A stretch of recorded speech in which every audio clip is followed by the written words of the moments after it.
Hello लैपटेक learner, सबसे पहले channel को सब्सक्राइब कर दो। आप सभी की वजह से मेरे 300 सब्सक्राइबर होने वाले हैं। I am very happy. चाहे छोटे ही सही, लेकिन ये चैनल आगे ग्रो तो ज़रूर करेगा, इतना तो पता चल चुका है। तो आज का जो टॉपिक है वो है determination of blood groups by saline method. ठीक है, जो हमें रिक्वायरमेंट चाहिए होती है anti serum A, anti serum B, anti serum R H, isotonic saline, glass slide, applicator stick, compound microscope, glass marking pencil and capillary dropper. सबसे पहले मैं बात करूंगी इसकी थ्योरी के बारे में और प्रैक्टिकल में आपको पूरा बताऊंगी बाय सलाइन मेथड से। ठीक है, थ्योरी में क्या है, more than 30 blood group specific antigen agglutinogens can be recognized on the membrane of human RBCs and these antigen enable the blood group of different individual to be differentiate. मतलब कि हमारी RBCs सबको पता है RBC cell है। ठीक है, तो जब आरबीसी सेल है, इसके आउटर लेयर पे प्लाज्मा मेम्ब्रेन से मेड अप ऑफ होती है।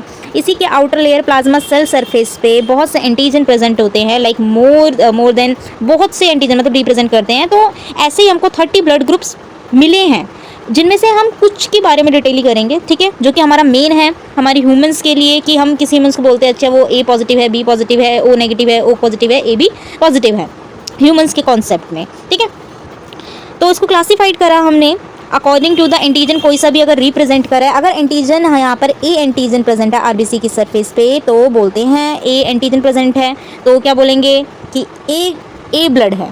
ठीक है, ए ब्लड। बी है तो बी ब्लड।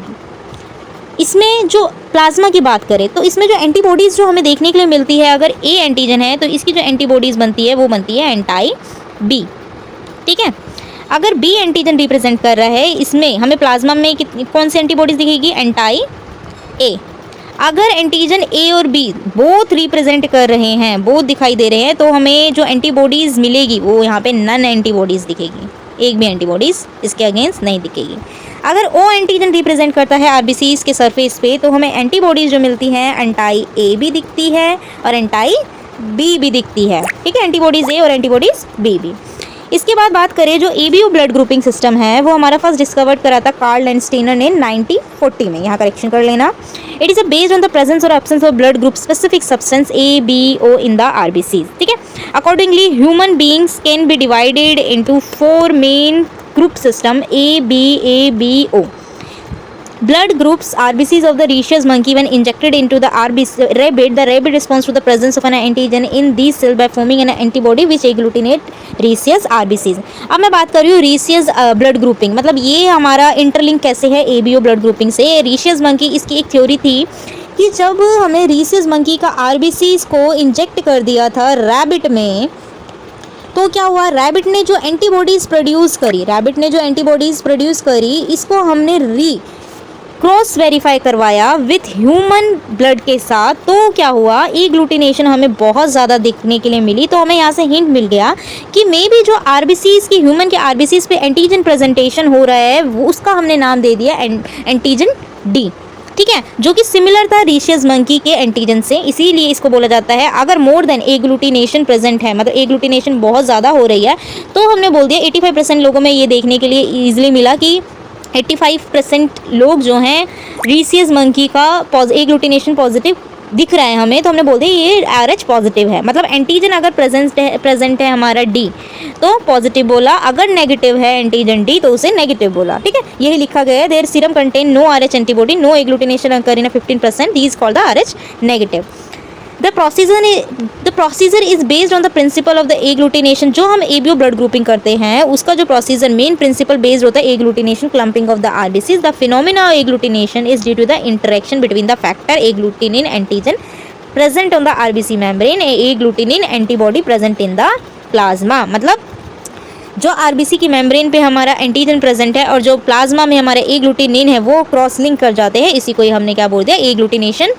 ठीक है, normal human RBC processing a particular antigen will show the agglutination in the presence of the corresponding antibody. This may occur quite soon but may not develop for several minutes if the agglutinin titer of the serum is low.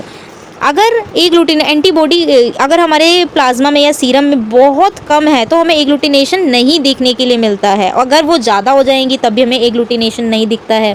ठीक है, तो एक specific एक accurate result के लिए कि agglutination हमें visible clear हो, इसीलिए ये सलाइन मेथड यूज़ करा जाता है।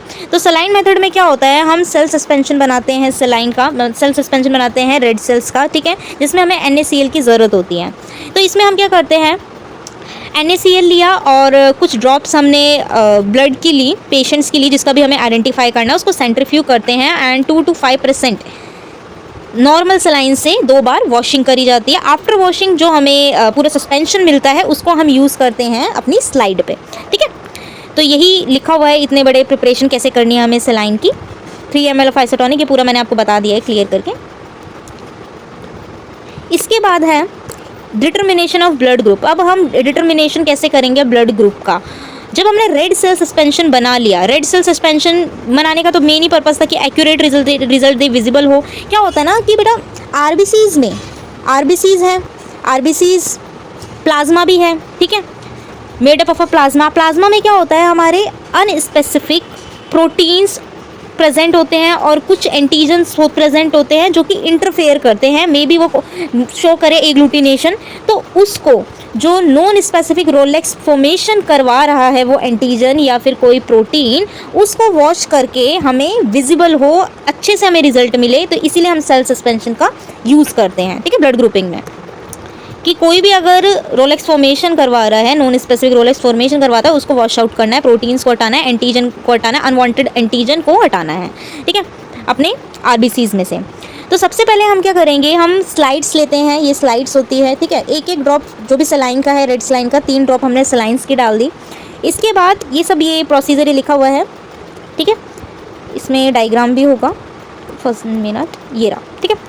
ये स्लाइड है, मैंने 1 ड्रॉप 3 ड्रॉप मैंने लिया, 1 ड्रॉप डाला सलाइन का। सबसे पहले मैंने तीनों ही, मेरे पास एंटाई ए, एंटाई बी और एंटाई डी प्रेजेंट थी, तो मेरे पास किट थी एंटाई ए, एंटाई बी और एंटाई डी। तो क्या करा मैंने, एंटाई डी को, इसमें जो एंटाई डी है, डी वाले में एग्लूटिनेशन मुझे क्लम्पिंग दिखाई दे रही है, तो मतलब मुझे पता चल गया है कि ये ओ पॉजिटिव है, ठीक है, क्योंकि एग्लूटिनेशन प्रोसेस ये शो कर रहा है इसमें एंटाई डी में, बाकी ए और बी में नहीं है, तो मतलब ये ए और बी तो हो ही नहीं सकता। एंटाई डी है मतलब एंटाई डी मतलब पॉजिटिव, ठीक है, तो ओ पॉजिटिव शो कर रहा है। एंटाई ए, बी और डी, इसमें क्या है, तीनों में ही एग्लूटिनेशन नहीं है, क्लम्पिंग नहीं है, ये ओ नेगेटिव है। ए में शो कर रहा है क्लम्पिंग और डी में शो कर रहा है, तो मतलब ए पॉजिटिव है। अगर ओनली ए में शो करता है क्लम्पिंग और डी वाले में शो नहीं करता है, मतलब ए नेगेटिव। बी में भी शो कर रहा है, डी में भी शो कर रहा है, B positive.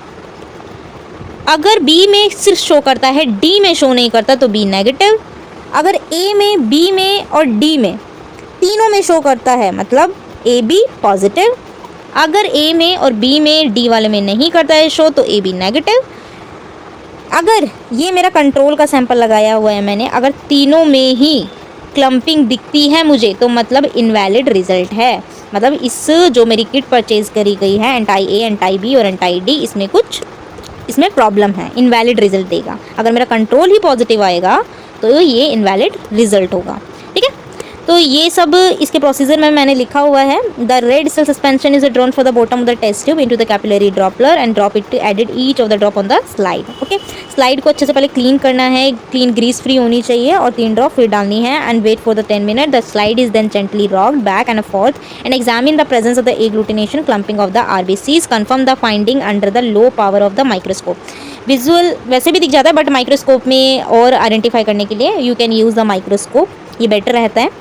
If there is a no agglutination, अगर इसमें एग्लूटिनेशन नहीं दिखता, the RBC remain separated and evenly distributed. If the agglutination occur, the RBCs are massed together in clumps and loss their outline. The blood group is determined as indicated in the table. कैसे दिखेगा ये हमें इस type से, anti A, anti B और anti serum RH, anti D, ठीक है।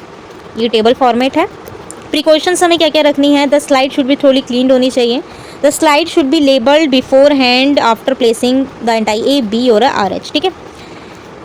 There should not be any intermixing of and the other 4 drops placed on the slide. Intermixing नहीं होनी चाहिए and the slide should be examine for agglutination before the solution dries up. Dry होने से पहले हमें examination microscope के under कर लेना चाहिए, ठीक है। तो ये था ब्लड ग्रुपिंग का, ये ओनली सलाइन प्रिपरेशन वाला था, ये सलाइन मेथड था, ठीक है। नेक्स्ट वीडियो में मैं बताऊंगी किट मेथड बताऊंगी, क्योंकि इसमें तो थोड़ा ये लंबा हो जाता है ये प्रोसेस, बट एक्यूरेट रिजल्ट देता है ये, ठीक है।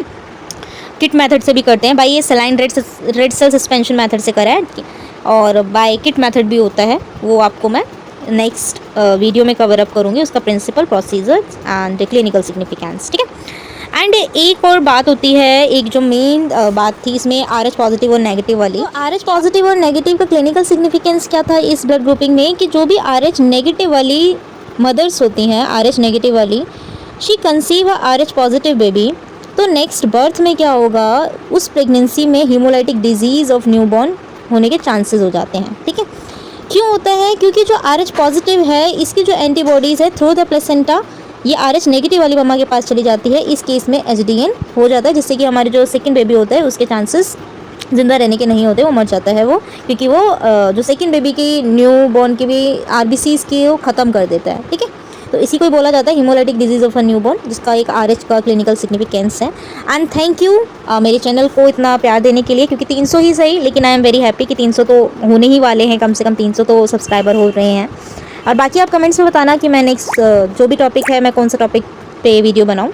तो मिलती हूँ नेक्स्ट टॉपिक में आपके डिसीजन के साथ कि कौन सा टॉपिक कवर अप करना है। तो चैनल को सब्सक्राइब करना ना भूलें, और अपने फैमिलीज़ में जो भी मेडिकल से हैं, प्रैक्टिकल्स नॉलेज गेन करना चाहते हैं एंड रियल वर्ल्ड चैलेंजेस पे वीडियो बनाती हूँ मैं। तो मिलती हूँ नेक्स्ट वीडियो में। Bye bye.